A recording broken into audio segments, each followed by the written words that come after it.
because that's a lie. That's just a lie.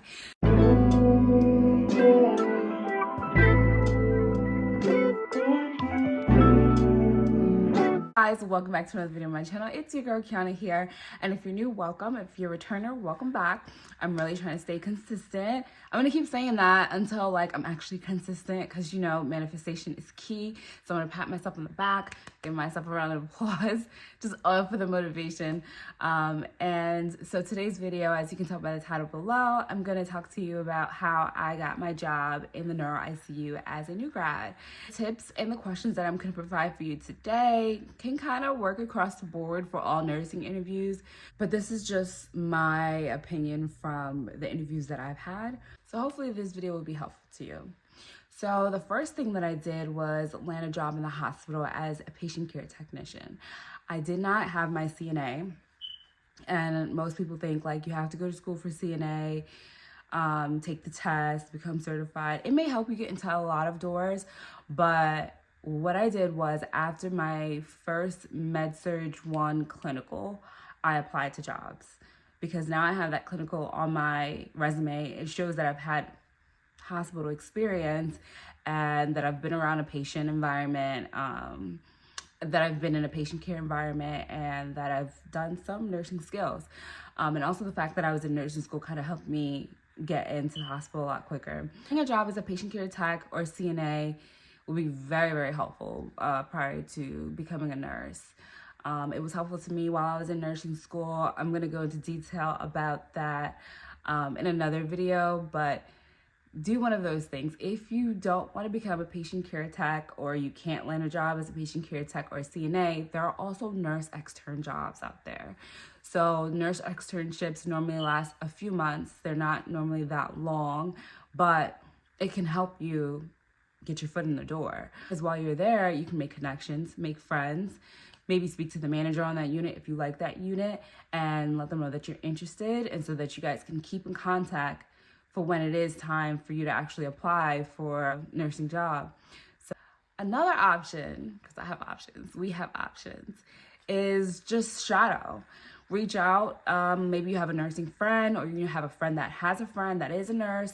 Maybe ask if you can have a shadowing experience, or maybe during your clinicals you are shadowing a nurse, and maybe outside of school ask if you can shadow them. I don't know, there's other opportunities out there. There's always loopholes and different things, but I'm just telling you ways that I did. So I worked as a patient care tech at 2 different hospitals, and then I actually worked as an ED tech at another hospital. So the first one was like primarily patient care tech, just like baths, feeds, just all of the hygiene and all the basic stuff. The second patient care tech job was a critical care tech job, and so I had more duties to fulfill. I had more tasks to fulfill. I had to do blood draws, I had to do EKGs. All of this was taught on the job. So that's why I didn't really necessarily have to get a certification, because I had prior experience at the first patient care tech job, and then I also was in nursing school. So I learned how to do the blood draws and EKGs, which was plus. Then from there, I knew a friend that worked in the emergency room at a level 1 trauma hospital, so she got me in the door and to work as an emergency room technician.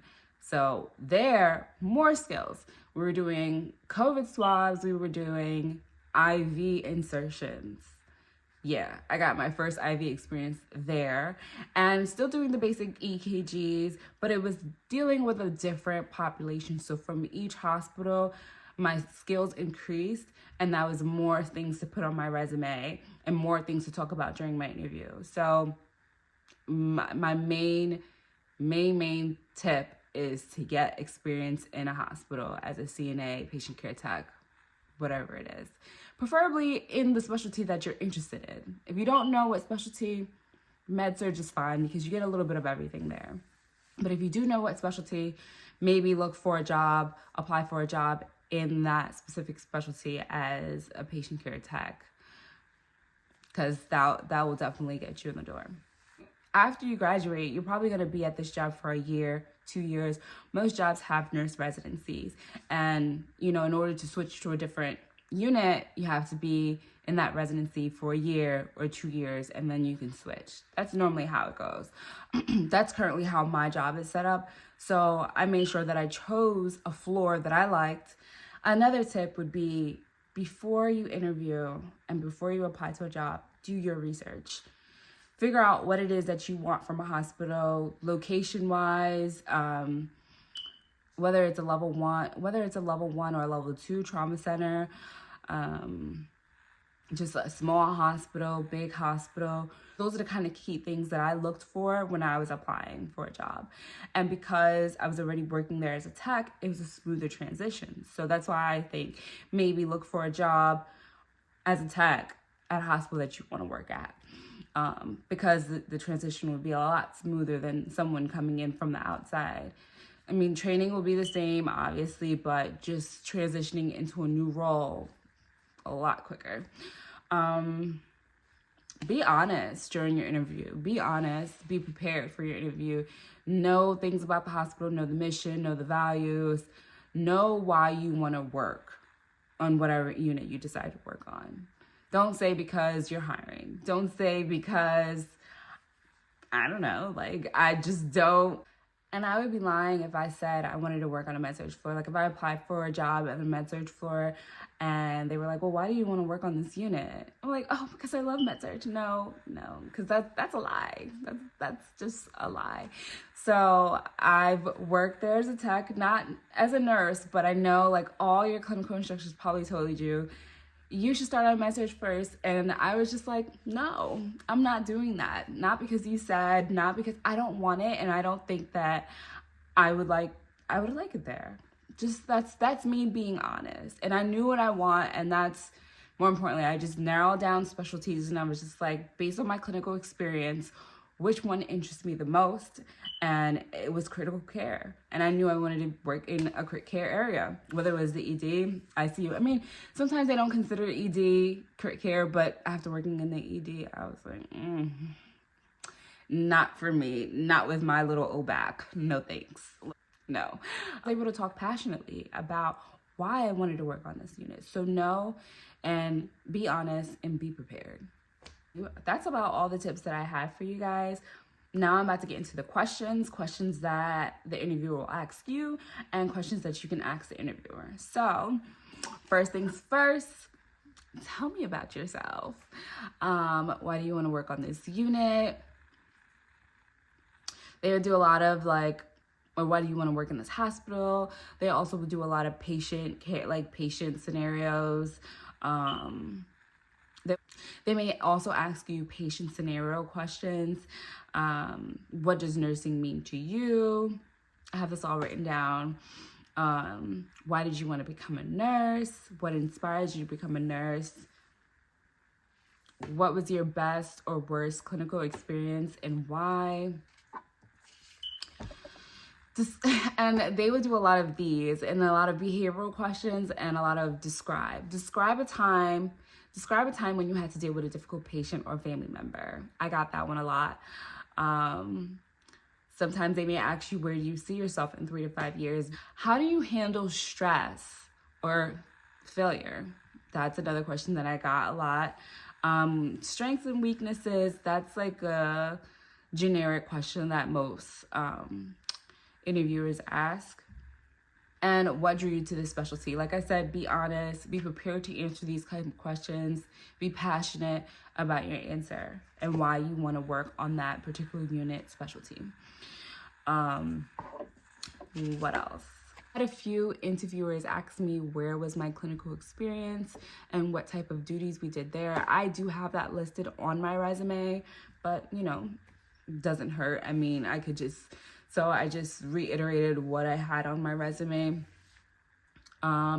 What work experience do you have? Like, what's your past work experience like? What would your previous manager or coworker say about you and your work ethic? Questions like that.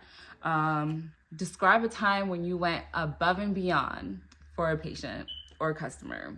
In this instant, for a patient. And that is legit like another question that I heard throughout all the interviews I've ever had. Another question would be, describe a time you stepped into a leadership role. And I think the last question I have for you guys that interviewers may ask is, describe a time you had a disagreement with a coworker and how did you handle it? That one was a common one too.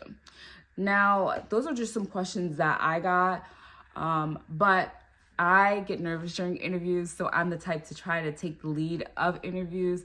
And what I mean by that is I ask questions throughout. It's important to ask questions throughout and not just wait for them to ask you questions, because it makes it seem like you're really interested and you really want to know, which I am. Like, if I'm intrigued and if this is what I really want, I am going to engage in conversation and ask questions back.